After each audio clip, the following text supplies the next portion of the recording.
Гол одоо арга одоо хэмжээ гэхүүдээ тэр нь бол одоо тараадаг, хөөдөг, туудаг шүү дээ. Энэ л хэлбэр. Тэгээ энэ бол ямар ч үр дүн өгөөгүй. Үр дүн өгөөгүй.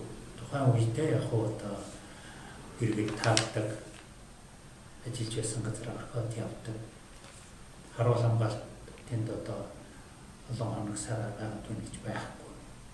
Тэд бас одоо буцсан. Тэгэхээр эргээл нүгээр хийцэн болдог. Тэгэхээр манай уул бүсгүй ажиллагаа үргэлжилдэг.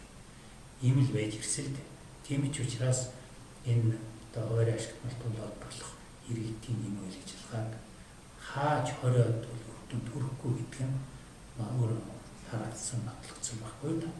Тэгэхээр яах юм бэ гэхээр хөлтэй болгоё, журамтай болгоё.